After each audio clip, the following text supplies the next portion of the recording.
Actress Emma Watson, on September 21st, who is also a United Nations Goodwill Ambassador, stood up at the United Nations headquarters in New York City and gave a speech that condemned the harm that gender discrimination causes for both men and women, and invited men to become more active participants in the global struggle for equality.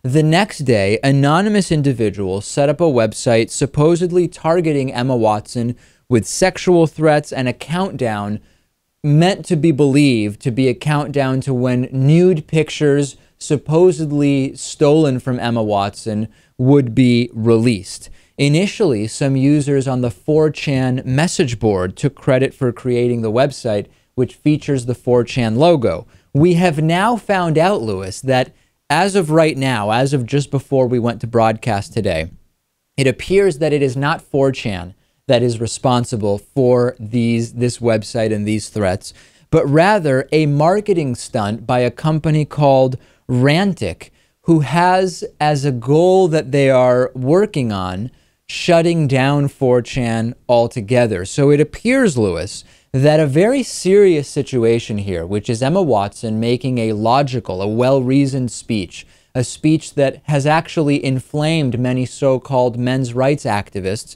when she was not advocating for women's rights over men's rights. She was not advocating pro-feminist so-called militant propaganda, the term we hear from these men's rights groups at all, but simply saying we need men engaged in the battle for gender equality and eliminating gender discrimination. This is very serious stuff, and the backlash is a very serious and real thing.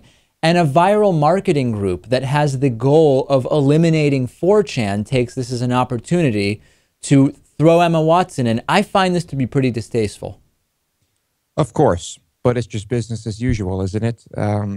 This is, it's clever, I guess, in a way, capitalizing on those recent events, but business as usual. Yeah, more or less. And in spite of the fact, I want to make clear, in spite of the fact that the threats were not coming from 4chan, but rather from this viral marketing group, Rantic, the response from many so-called men's rights activists was very positive to this, saying we should be releasing nude pictures of Emma Watson because she's speaking out, preaching this pro-feminist nonsense, and she deserves to be punished, which is amazing because the fact that that was the response from many individuals actually proves that we need people like Emma Watson and others taking this issue of gender discrimination seriously.